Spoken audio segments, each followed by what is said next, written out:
Uma briga numa festa. 2 facadas. 17 anos de silêncio. Uma história em que o ciúme se transformou em tragédia e a justiça só chegou 2 décadas depois. Há erros pelos quais se paga até ao fim da vida. A juventude é um tempo frágil, a experiência ainda é pouca e calcular as consequências das próprias decisões é quase impossível. Às vezes, um passo em falso pode custar uma vida, uma noite, uma decisão de ir onde não se devia. A 29 de outubro de 1984, em Fort Wayne, Indiana, nasceu Stacy de Cronchamp. A sua mãe, Rita, criou a filha sozinha. O pai não fazia parte das suas vidas. Em compensação, a ligação entre mãe e filha tornou-se incrivelmente forte, daquelas que compensam muitas coisas. Criar uma menina sem apoio revelou-se uma tarefa difícil. Rita trabalhava, voltava tarde, mas encontrava sempre tempo. Estava sempre presente. Foi isso que fortaleceu o caráter de Stacy. Já na infância, ela aprendeu a ser independente, confiante e determinada. Não era do tipo que espera que alguém decida por ela. Na escola, essas qualidades ajudaram-na a alcançar resultados sérios no desporto. Jogava, ganhava, estava em evidência. Embora Rita se virasse sozinha, não havia falta de carinho e convívio na vida de Stacy. A menina tinha uma família enorme, muitos primos e primas com quem mantinham um contato caloroso. Jantares de família aos domingos, viagens juntos, barulho, risos, tudo o que cria a sensação de lar. Stacy era especialmente amiga de Jamie, filha da irmã gêmea da sua mãe. As meninas moravam na vizinhança e quase nunca se separavam. Iam uma à casa da outra, partilhavam segredos, faziam planos. Em meados dos anos 90, Stacy estudava numa escola normal e era bastante popular. A sua energia, o seu gosto por desportos e uma autoestima saudável tornaram-na popular entre os seus colegas. Ela não se escondia num canto, não ficava em silêncio. Dizia o que pensava, ria alto. Tinha muitos planos para o futuro e sonhava em realizá-los o mais rápido possível. Tinha muitos amigos à sua volta. Mas um dia, tudo mudou. A sua mãe encontrou um apartamento alugado mais conveniente e tiveram de se mudar. Primeiro, a menina frequentou a escola católica de São Vicente. Regras rígidas, uniforme, orações antes das aulas. Depois, em 1999, mudou-se com Rita para a parte sul da cidade e matriculou-se numa nova instituição de ensino. A mudança de ambiente não foi um problema. Stacy fez amigos facilmente no novo lugar. Ela sabia como fazê-lo. Abordava as pessoas primeiro, iniciava conversas, participava nas discussões. Falava com todos e passava tempo regularmente com o seu grupo de amigos. Agosto de 2002. Stacy, já uma jovem de 17 anos, estava de férias de verão. O último ano do secundário estava pela frente, aquele para o qual te preparas a vida inteira. Naquela altura, ela jogava na equipe de voleibol, era popular e tinha boas notas. Parecia a típica estudante americana de sucesso do último ano. Sorriso nas fotos, planos, esperanças. Os planos futuros eram claros: entrar na universidade e estudar tecnologia da computação. Stacy já andava a ver universidades adequadas, imprimia brochuras, estudava os programas, comparava as condições. Esperava conseguir uma bolsa de estudo. Sem isso, os estudos estariam fora do seu alcance. Aguardava os resultados com impaciência e ansiedade. Verificava o correio todos os dias. Mas os seus pensamentos não se limitavam apenas aos estudos. Na primavera daquele ano, Stacy conheceu um rapaz, Brandon Muff. Ele tinha 20 anos.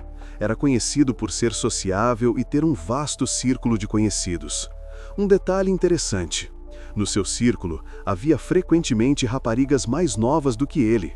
muito mais novas, 16, 17 anos. Ele saía com elas de vez em quando, mas encarava os relacionamentos de forma leviana. Talvez fosse pela popularidade, ou talvez pela simples imaturidade. Brandon podia namorar uma estudante durante uma semana, depois deixá-la e passar para a seguinte, sem pensar, sem olhar para trás. Foi assim que ele conheceu Stacy. Ela apaixonou-se instantaneamente. Foi completamente dominada por sentimentos, daqueles que aos 17 anos parecem ser os únicos e para sempre.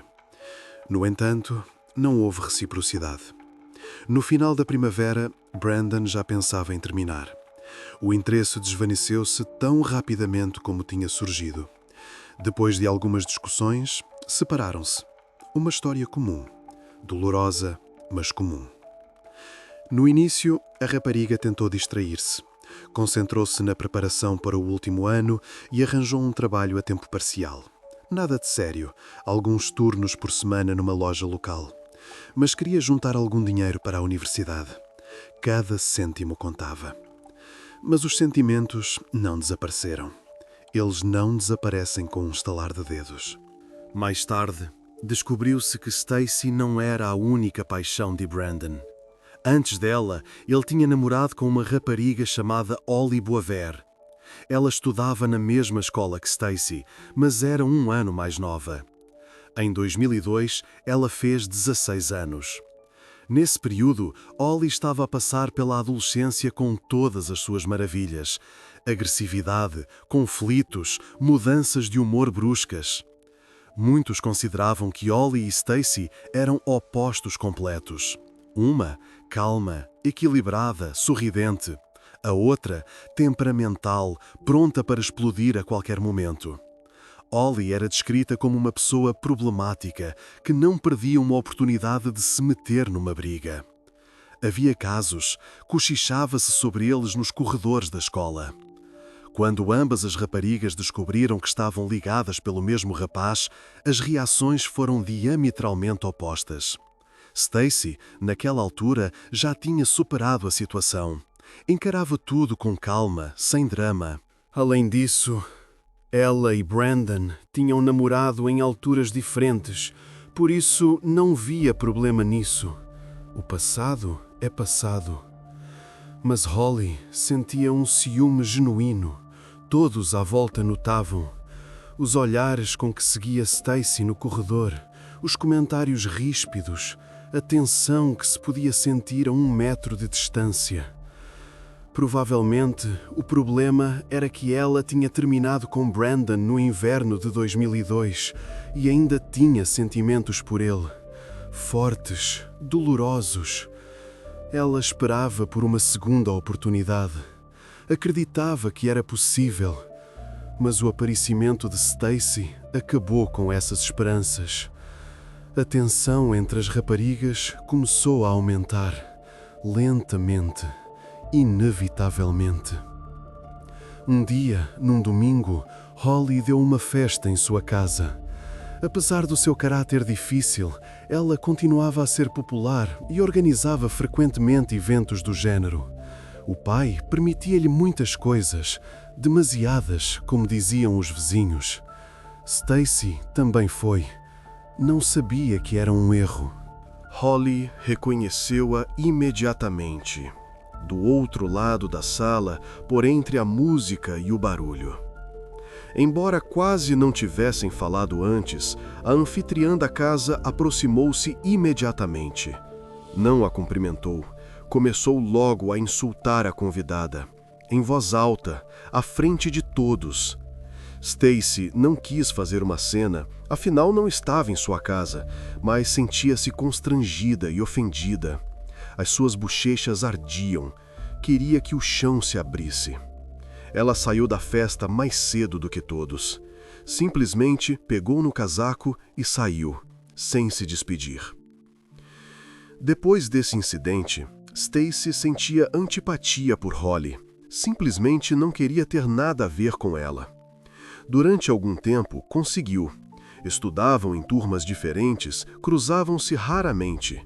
podia-se fingir que a outra não existia. Apesar da separação, Holly continuou a passar tempo com Brandon e o seu grupo. Nele estavam Whitney McKee, Amanda Richards, Abby Oswald e um rapaz chamado Justin True. Este último era colega de apartamento de Brandon. Alugavam uma casa juntos para poupar dinheiro. Dividiam as contas a meio. Quando Stacy começou a namorar Brandon, Holly simplesmente aguentou durante algum tempo. Calou-se, sorriu à força. Mas depois da separação do casal, tornou-se impossível conter a negatividade. Ela transbordava em todas as oportunidades. A situação agravou-se porque Stacy não saiu do grupo. Continuou a conviver com eles, a aparecer nas festas. Holly tinha certeza de que agora tinha uma oportunidade de reconquistar Brandon, uma oportunidade real. Mas sabia que Stacy pensava o mesmo. Era óbvio para todos à volta. O descontentamento de Holly só crescia, dia após dia. Os outros membros do grupo achavam que não se tratava apenas de ciúme, mas também de inveja. Era sobre uma rapariga mais popular, mais bonita e mais agradável, a quem tudo parecia fácil. Alguns acreditavam que Holly simplesmente queria ser como Stacy, ter o que ela tinha. Apesar da tensão, no início não houve conflitos abertos. Stacy tentava suavizar as coisas, sorria quando era desconfortável, ignorava as provocações. Esperava integrar-se no grupo, ser aceite. No entanto, Holly decidiu jogar sujo.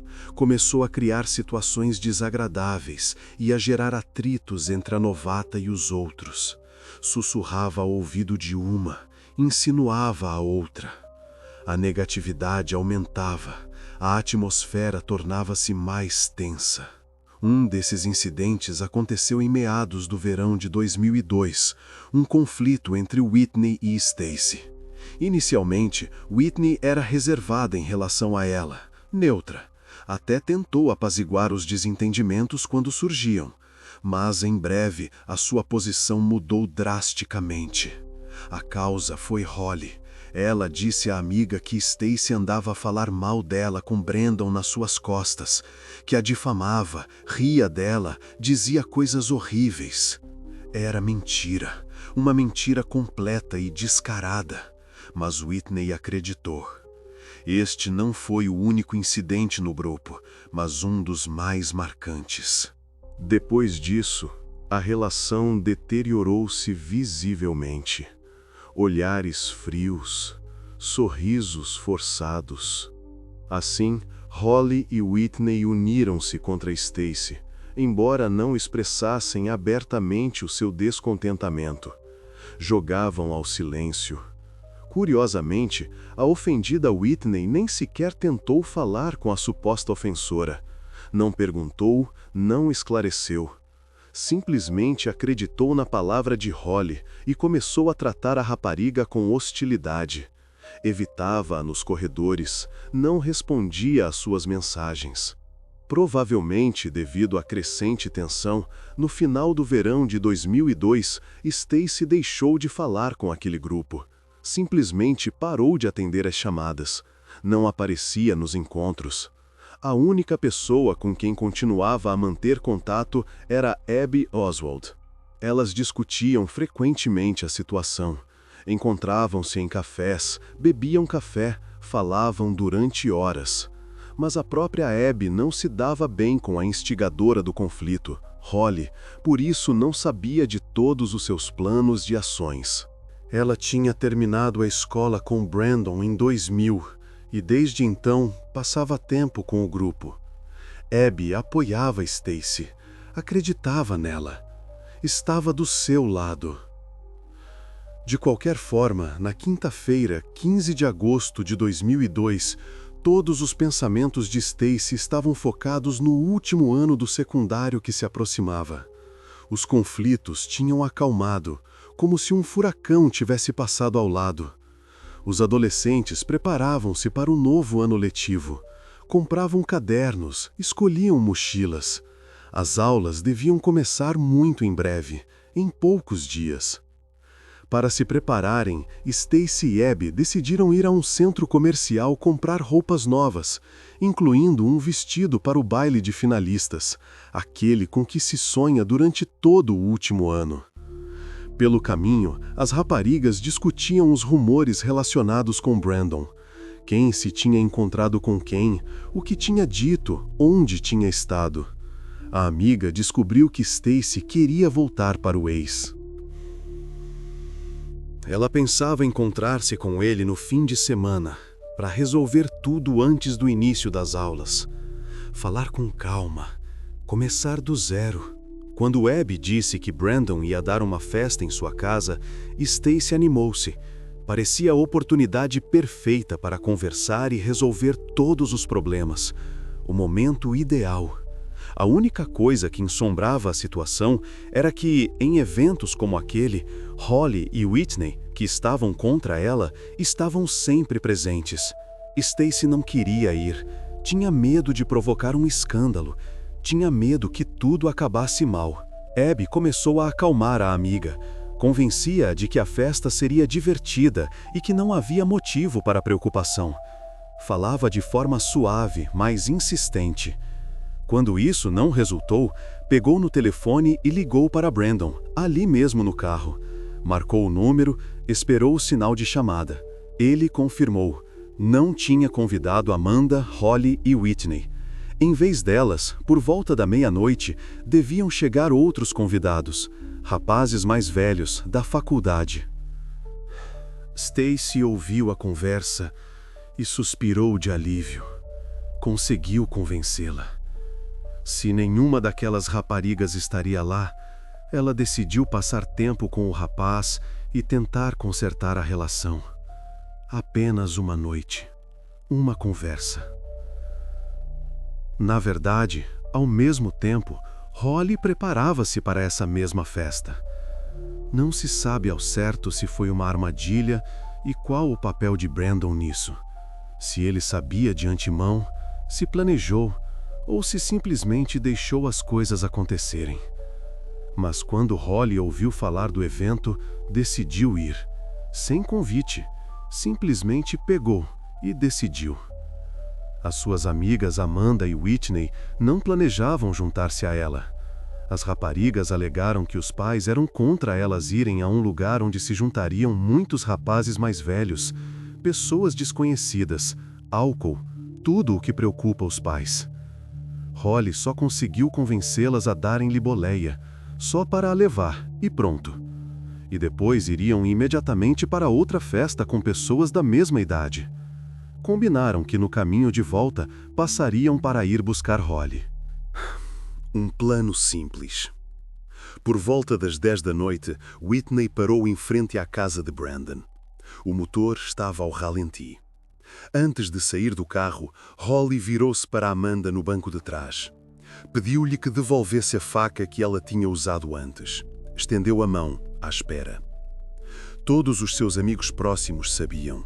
A rapariga andava sempre com um canivete de bolso para a autodefesa, onde quer que fosse. Para a escola, para a loja, para uma festa.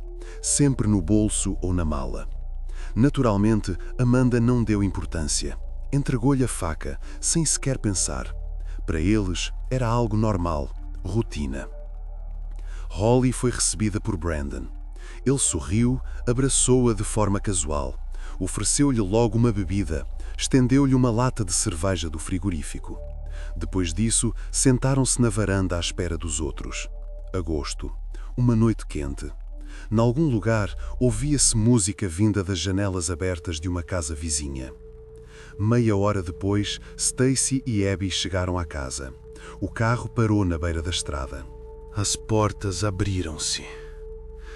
Assim que saíram e viram Holly e Brandon na varanda, a reação foi instantânea. Stacy ficou paralisada. A sua expressão mudou. Abby apanhou seu olhar. No entanto, Stacy não queria recuar. Aproximou-se e, com um descontentamento evidente, perguntou a Abby o que é que Holly estava a fazer ali. A sua voz era baixa, mas tensa. Abby encarou a pergunta com normalidade. Ela própria tinha dito que o antigo grupo não estaria ali. Tinha prometido. A presença de Holly foi uma surpresa para ela também. Mas a própria Holly ficou muito ofendida. Ela ouviu, levantou-se da varanda, começou imediatamente a agir de forma agressiva e a insultar Stacy. As palavras eram duras, altas.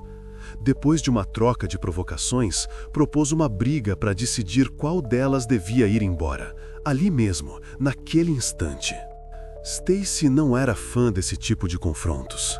Nunca tinha lutado na escola, não procurava conflitos, mas também não estava habituada a recuar sob pressão. Ela tentou acalmar a situação.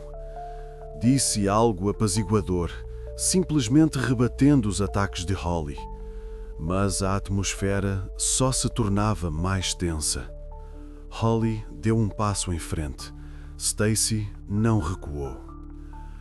A discussão verbal rapidamente evoluiu para empurrões, primeiro leves, depois mais fortes, e depois para puxões de cabelo, bruscos, dolorosos. Abby tentou separá-las. Metendo-se entre elas, agarrou Stacy pelo ombro. Mas ficou claro, tudo tinha saído do controlo. Quando as raparigas caíram ao chão e começaram a agredir-se mutuamente no caminho de acesso, Justin saiu de casa. Ouviu os gritos, o barulho. Ele estava na festa, mas esperava pelos outros lá dentro. Estava a ver televisão, a beber cerveja. O jovem também tentou separar as lutadoras. Agarrou uma, depois a outra, mas não conseguiu. Elas agarravam-se uma à outra com unhas e dentes. O único que encarava o incidente com calma era o próprio Brandon. Ele estava sentado na varanda, a observar. Não se mexia. Aparentemente, até gostava que as raparigas estivessem dispostas a lutar por ele. Acariciava-lhe o ego. Quando Justin se aproximou dele e pediu para intervir, o rapaz apenas acenou com a mão e disse para se resolverem sozinhas. A sua voz era indiferente. No entanto, passado algum tempo, também ele se cansou. O espetáculo tornou-se aborrecido. Stacy e Holly não paravam. Rolavam no asfalto, agarravam-se pelos cabelos, arranhavam-se. Brandon levantou-se, aproximou-se, agarrou Stacy pela perna e arrastou-a para longe de Holly. Simplesmente puxou-a, como um saco. Abby correu para a amiga, disse-lhe que era hora de ir embora. A sua voz tremia. Dirigiram-se para o carro, alguns passos pelo caminho. No entanto, Stacy só conseguiu dar alguns passos antes de cair no chão. Simplesmente caiu, sem um som. Abby notou-o de relance, virou-se, percebeu. A rapariga não reagia a nada, não respondia. Respirava com dificuldade, com um som rouco. Respirava de forma estranha. Ao correr para ela, a amiga viu que toda a sua roupa estava ensopada de sangue. Manchas escuras espalhavam-se pela t-shirt. Rápido, demasiado rápido. Ela chamou Brandon para ajudar, gritou o seu nome. Ele correu, inclinou-se, levantou-lhe a camisola com as mãos trêmulas. Debaixo dela, viu um ferimento na barriga e na parte superior do peito. 2 ferimentos, dos quais saía sangue abundantemente, escuro, espesso. Ele virou a vítima de lado. Ela estava a vomitar, roncava, emitia sons estranhos. Por volta das 11 da noite, um assustado Brandon pegou no telefone. As mãos tremiam. Ligou para o 911 e informou que tinha havido uma briga perto da sua casa e que uma rapariga precisava de ajuda. Urgentemente. A sua voz falhava. Recebeu instruções do operador sobre como prestar os primeiros socorros. O operador falava calmamente, devagar, de forma clara. Mas isso pouco mudou. Brandon tentou estancar a hemorragia com as mãos, pressionava um pano contra os ferimentos. Mas o sangue continuava a sair. Escorria por entre os dedos. Quando os paramédicos e a polícia chegaram ao local, encontraram Stacy ainda deitada no caminho de acesso. A estudante estava a sangrar profusamente. Já não reagia a nada. O seu rosto estava pálido, os lábios azuis. Os médicos determinaram. O pulso estava fraco, filiforme. A respiração era intermitente. Ela estava viva, mas precisava de ajuda de emergência. Colocaram-na na ambulância com cuidado, rapidamente. Levaram-na para o hospital com as sirenes ligadas. O próprio Brandon ligou para a mãe da vítima, Rita. Marcou o número que Stacy lhe tinha dado uma vez. Informou-a de que a sua filha estava ferida, mas sem detalhes. Não conseguia falar. A mãe da estudante ferida apressou-se para a unidade médica. Pegou nas chaves, saiu a correr de casa. Conduziu depressa, infringindo todas as regras. Entrou na sala de emergência muito agitada, mas não suspeitava do que a esperava. Dirigiu-se a enfermeiras, a médicos, para se certificar de que estava tudo bem com ela. Mas Rita recebeu a trágica notícia. A sua filha não tinha sobrevivido à viagem na ambulância. Morreu a caminho, no veículo, sozinha. Para uma mãe solteira que perdeu a sua única filha, foi um verdadeiro golpe. Ela gritou, caiu de joelhos ali mesmo no corredor. Um dos polícias falou com ela. Aproximou-se, sentou-se ao seu lado. Queria ouvir detalhes importantes, mas a mulher só sabia dos planos da filha de ir à festa de um amigo, mais nada. Ela não sabia sobre Holly, sobre o conflito, sobre a faca. Quando a autópsia foi realizada, confirmou-se. Stacy, de 17 anos, tinha sofrido 2 facadas, uma na zona do abdômen, a outra na parte superior do peito. A julgar pela sua forma e profundidade, tratava-se de um pequeno canivete com lâmina de um só gume. Uma lâmina com cerca de 8 centímetros de comprimento. Infelizmente, foi suficiente para danificar órgãos vitais. Um ferimento atingiu o fígado, o outro o pulmão. Causou uma hemorragia fatal. Além disso, o médico legista encontrou numerosos sinais de luta, cabelos arrancados que foram encontrados apertados nos seus punhos, nódoas negras e arranhões por todo o corpo, nos braços, nas pernas, no rosto. A morte foi considerada homicídio. A investigação começou. Mesmo antes de o hospital comunicar a morte, a polícia começou a interrogar as testemunhas, incluindo Holly e Brandon. Separaram-nos, colocaram-nos em salas diferentes. Todos os membros do grupo declararam que tinha havido uma briga normal de adolescentes, mas negaram saber a causa dos ferimentos de faca em Stacy. Falaram um de cada vez, com palavras quase idênticas. Todos os presentes confirmaram. As raparigas lutaram, agarraram-se pelos cabelos, empurraram-se, arranharam-se, mas ninguém viu uma arma branca com nenhuma delas. Ninguém viu nada. Naturalmente, Holly foi a primeira a atrair a atenção das autoridades. Tinha um motivo: ciúme, inveja e a oportunidade de infligir os ferimentos devido ao contacto direto. Ela estava lá, a segurar Stacy, a tocar-lhe. No entanto, a rapariga negou o uso de uma faca. Sentada na sala de interrogatório, de braços cruzados, afirmou que não fazia ideia de como a sua rival tinha sido ferida. Não sabia, não viu. Ela sugeriu que Stacy poderia ter-se cortado em vidro ou noutro objeto afiado quando derrubaram um caixote do lixo durante a briga. Este foi de facto notado pelos polícias quando chegaram ao local. Estava deitado de lado, com o conteúdo espalhado. O terreno da casa de Brandon foi minuciosamente investigado. especialmente depois da notícia do centro médico sobre a morte da rapariga. Vasculharam cada metro do caminho de acesso. Iluminaram com lanternas debaixo dos carros, nos arbustos.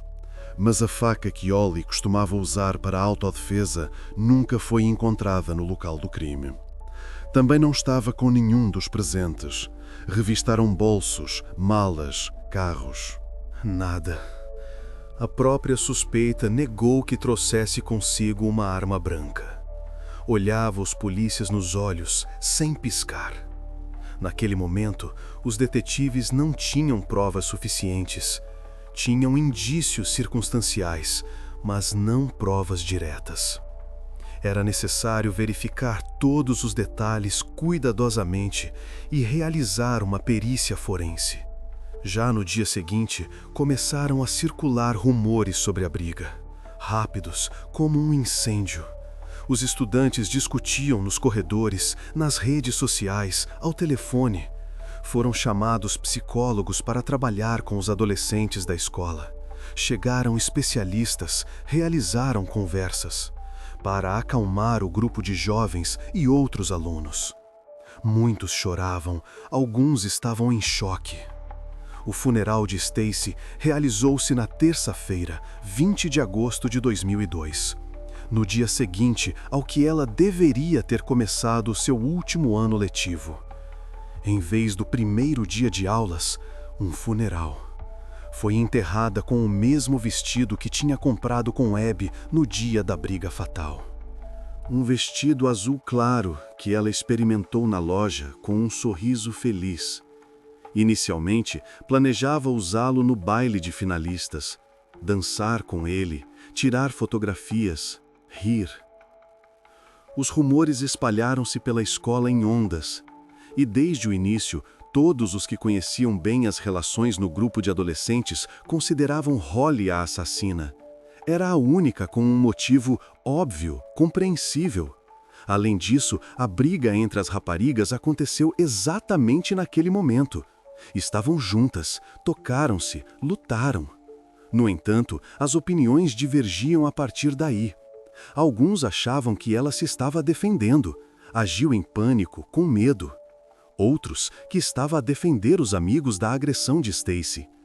Outros ainda pensavam que Holly tinha matado a rival por causa de Brandon, a sangue frio, com um plano. Os detetives analisaram todas as versões possíveis, fizeram esquemas, compararam depoimentos. Quando chegaram os resultados da perícia forense, foram encontrados vestígios de ADN de 3 pessoas na roupa da falecida: Brandon, Abby e Holly. Cabelo, saliva, células da pele. Os 3 foram interrogados como principais suspeitos. De novo e de novo. Mas os jovens negaram a culpa. Mantiveram as suas versões. E não faziam ideia de onde tinham vindo as facadas. Não viram. Não sabiam. Em seguida, verificaram os dados dos telemóveis dos adolescentes. Leram todas as mensagens dos últimos meses. Depois disso, até Whitney se tornou suspeita. Foi encontrada uma troca de mensagens entre as raparigas relacionada com o seu namorado.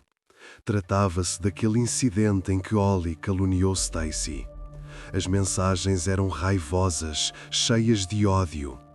Mas quando não se confirmou que a falecida tinha sequer espalhado rumores sobre alguém, as suspeitas contra Holly intensificaram-se.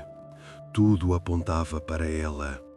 Muitas testemunhas confirmaram que as estudantes tinham conflitos, constantes, prolongados. Uma das amigas até se lembrou de ter ouvido ameaças da suspeita, palavras específicas. Amanda contou sobre a faca que entregou à amiga apenas meia hora antes do assassinato. Ali mesmo no carro, antes da festa. Outra testemunha depois ouviu Holly ameaçar matar Stacy antes da festa, ameaças concretas. Viu como Holly se vestiu deliberadamente com umas calças de fato de treino confortáveis, Tirou a saia, vestiu as calças e umas sapatilhas. Apanhou o cabelo num coque antes da festa, como se estivesse a preparar para um ataque, para uma luta, para um confronto. E depois da chamada da polícia, viu Holly esconder a faca num dos carros dos adolescentes. Enfiou-a a algures debaixo do assento. Apesar de tudo, Holly continuou a negar as acusações. Sentada em frente aos detetives, olhava com calma. Quando os agentes falaram com a rapariga na esquadra mais uma vez, ela admitiu que houve uma breve altercação, uma discussão verbal, que foi provocada por Stacy com a sua pergunta, com o seu tom. No entanto, Holly não admitiu que desejasse mal à rapariga. Ela encarou tudo como uma situação de conflito normal, que não se desenvolveu porque as raparigas raramente se cruzavam. E naquele momento na festa, elas simplesmente explodiram. As emoções tomaram conta. Lutaram como os adolescentes lutam. Mas ela não pretendia matar Stacy. Isso não fazia parte dos seus planos. Embora as provas circunstanciais fossem abundantes, testemunhas, motivo, oportunidade, Holly não foi acusada. O procurador hesitou. Primeiro, planejavam encontrar a faca, a principal prova. Sem ela, o caso era fraco. Depois, a atenção voltou-se para Abby. Ela foi quem mais insistiu para que a amiga fosse à festa de Brandon. Ligou, convenceu, insistiu. Ela descreveu detalhadamente as circunstâncias do ocorrido, com calma, de forma sequencial. Mas mesmo depois disso, permaneceu a suposição. A rapariga poderia tê-la atraído para a morte. Talvez tivesse conspirado com Holly. Talvez tivesse planejado tudo de antemão. Abby admitiu que realmente queria convencer a falecida a ir a todo o custo. Mas isso estava relacionado com a certeza de que Holly e os outros não estariam lá. Ela realmente pensava assim. Brandon tinha prometido. Abby simplesmente planejava divertir-se naquela noite, ajudar a amiga a fazer as pazes com o namorado. Além disso, as testemunhas relataram que ela tentou separar a briga com todas as suas forças. Gritou, agarrou-as pelos braços, até levou acidentalmente alguns socos na cara. Tinha nódoas, negras, arranhões. Afirmaram que Abby e Stacy sempre tiveram uma boa relação, uma amizade verdadeira, sem falsidade. Abby não tinha motivo para matar a amiga, absolutamente nenhum. Após todas as verificações, ela parecia uma criminosa improvável, mas não foi descartada apenas por causa dos resultados da perícia forense. O seu ADN estava no corpo da vítima. De fora, poderia parecer que tudo era óbvio, mesmo sem a arma do crime. Holly, tendo uma faca, esfaqueou a rival. Simples, claro. Todos os que se importavam não conseguiam entender por que a polícia não agia, por que não a apreendiam imediatamente. Continuavam a ouvir histórias diferentes do grupo, a perder tempo. Apesar da convicção do círculo de Stacy e dos outros de que a assassina era Holly, não havia provas irrefutáveis que confirmassem a culpa da rapariga. Sem faca, sem caso. A investigação estagnou por quase 2 décadas. Os materiais ficaram no arquivo a ganhar pó. A família da vítima esperou muito tempo por justiça. Rita visitava constantemente a esquadra da polícia. Ia uma vez por mês, depois uma vez por trimestre. Interessava-se pelo andamento da investigação. O que havia de novo? Havia alguma pista? Mas ninguém foi acusado. Os detetives encoviam os ombros. Um avanço significativo só ocorreu em março de 2019, quando a prima Jamie se dirigiu às autoridades. Foi pessoalmente, exigiu uma reunião com o chefe, Ela exigia as respostas que a família tanto esperava. 17 anos de espera. A iniciativa da mulher permitiu que a investigação fosse retomada com nova força. Tiraram as velhas caixas com os materiais. Ao rever os materiais do caso, os detetives perceberam: as figuras-chave que estavam num triângulo amoroso eram Brandon e Holly. Tudo girava em torno deles. Os outros foram simplesmente descartados como opções improváveis. Agora, decidiram falar com este par novamente, anos depois, para comparar os seus depoimentos com os recolhidos 20 anos antes. As pessoas mudam. A memória distorce-se. Se surgisse uma discrepância, isso poderia apontar para o criminoso. Primeiro, o detetive principal dirigiu-se a Brandon, que, na altura, já era um homem de 40 anos, respeitável, com entradas. Tinha construído uma família e tido filhos com uma mulher não relacionada com aquele antigo grupo de amigos. Uma nova vida, outra cidade. Mesmo 17 anos depois, ele falava de tudo de forma muito emotiva. A sua voz tremia. Os seus olhos umedeceram-se. Admitiu que ainda sentia parte da culpa pela morte de Stacy. Um peso nos ombros que não desaparece, por ter sido a principal causa das desavenças e da briga das raparigas. Tudo começou por causa dele e, ao mesmo tempo, não fez nada para as separar. Apenas ficou sentado a observar. Ele achava que poderia ter evitado o crime, podia ter parado, mas negou qualquer envolvimento no assassinato. Não matou, não segurou a faca. Brandon confirmou novamente que foi ele quem organizou a festa. A sua ideia, a sua casa. No entanto, agora admitiu. Convidou intencionalmente tanto Stacy como Holly. Sabia que ambas gostavam dele.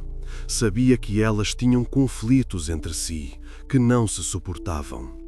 Ele simplesmente estava curioso para ver o que aconteceria. Uma espécie de experiência. Queria satisfazer o seu ego, sentir-se importante. Agora, em 2019, o homem declarou que considera essa decisão a pior da sua vida. Um erro que não pode ser corrigido. Brandon sublinhou novamente: não viu nenhuma faca com Holly. Não a notou nas suas mãos. Não imaginava que a situação pudesse chegar a tal ponto. Pensou que se arranhariam e iriam embora, mas sabia que ela andava com um pequeno canivete para a autodefesa. Ela dizia isso a toda a gente, não escondia. A julgar pelas suas palavras, não havia qualquer indício e assassinato. Ele não ouviu quaisquer ameaças específicas, pelo menos não que ele soubesse. Não deu importância. Brandon contou algo novo aos detetives, algo sobre o qual se calou durante 17 anos. Na manhã em que soube que Stacy tinha morrido no hospital, ele ligou para a Holly. Marcou o número dela, as mãos tremiam. Perguntou o que tinha acontecido exatamente. Tivemos um breve diálogo, algumas frases, no qual Holly admitiu que não tinha a certeza de que Stacy se tivesse espetado acidentalmente num objeto afiado, caído do caixote do lixo. A sua voz era estranha. Ela disse que tinha uma fata consigo, como sempre, mas não a conseguia encontrar depois da briga. Tinha desaparecido. Holly não admitiu diretamente que matou a rapariga. Não o disse abertamente, mas afirmou: durante a briga, podia ter caído do bolso, aberto com um impacto, e Stacy tropeçou nela acidentalmente. Simplesmente azar. Além disso, nesse diálogo, Holly afirmou outra coisa: que depois da briga, enquanto todos tentavam perceber o que se passava com Stacy, ela foi para dentro de casa, em silêncio, discretamente. Lavou as mãos na casa de banho e depois enxagou cuidadosamente o lavatório para remover o sangue. Apagou os vestígios. A rapariga insistia que não tinha matado Stacy, não foi ela, e que tudo aquilo foi uma infeliz coincidência, um acidente. Ao verificar os materiais do caso, os detetives confirmaram. No caixote que as raparigas derrubaram durante a briga, não havia objetos capazes de infligir as facadas em Stacy. Nem uns cacos de vidro, pedaços de metal afiados, muito menos fatais. O caixote do lixo foi examinado na altura, em 2002. Tudo foi fotografado, documentado. Tendo obtido todas estas informações, os detetives decidiram falar novamente com a principal suspeita. Naquela altura, ela tinha 33 anos. Mas não a encontraram na cidade. A morada era antiga, outras pessoas viviam lá. Segundo conhecidos, algum tempo depois da tragédia, Holly mudou-se de Fort Wayne. Isso aconteceu logo após terminar o secundário, em 2003. Foi-se embora, sem se despedir. A mulher foi localizada na cidade de Fond du Lac, no Wisconsin, a várias centenas de quilômetros do local do crime. Encontraram-se com Holly na esquadra da polícia local. Durante a conversa com os detetives, ela começou imediatamente a alterar os seus depoimentos antigos. Estava nervosa, falava depressa. Desta vez, admitiu que andava com uma faca para a autodefesa. Andava sempre, era verdade, mas afirmou, durante a briga, não a tinha consigo.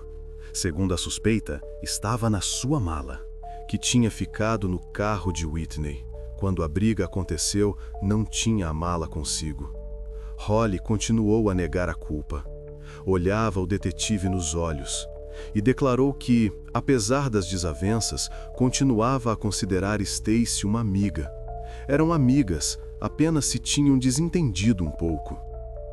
Terminada a conversa, o detetive fez uma pausa. Olhou atentamente para a mulher.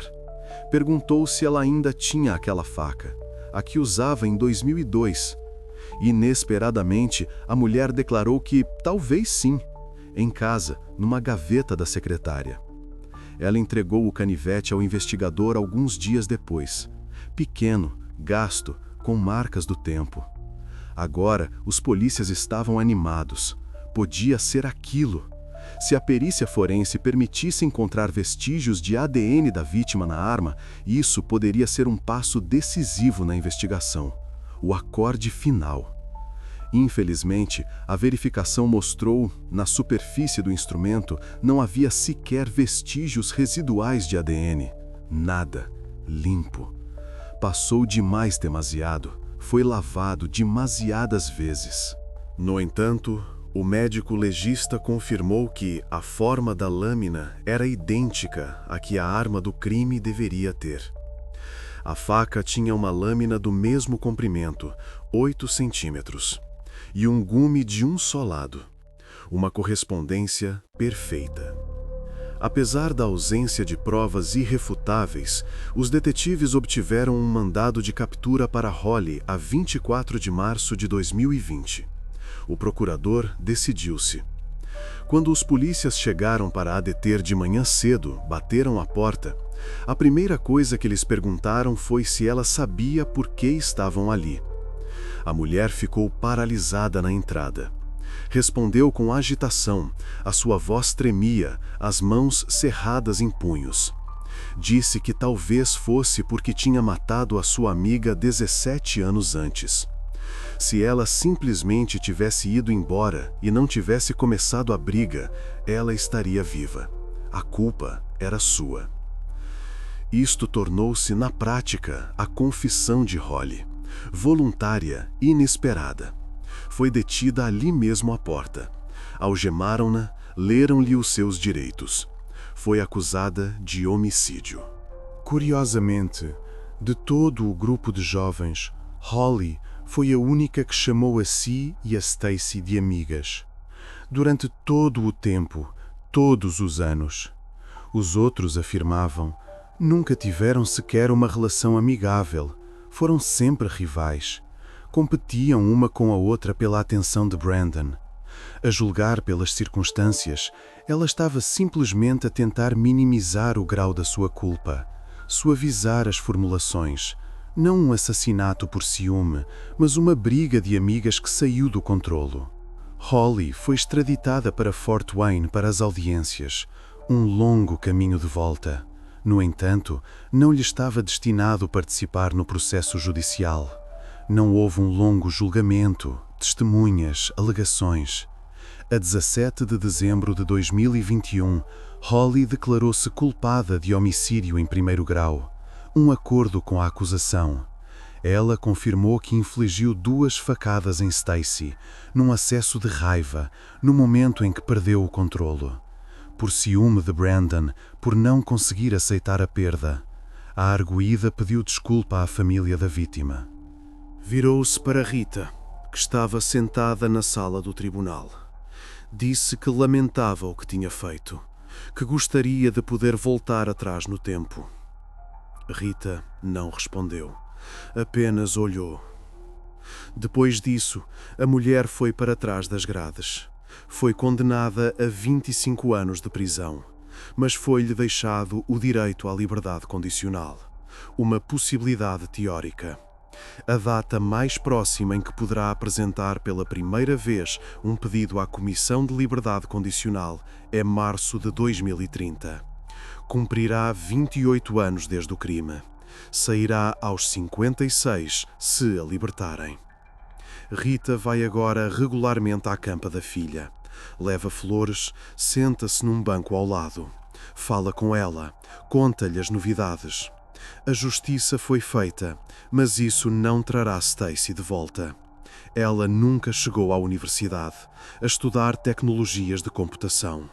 Não usou aquele vestido no baile de finalistas. Não dançou a última dança. Tudo isso foi levado por uma noite de agosto de 2002. Uma briga, uma faca.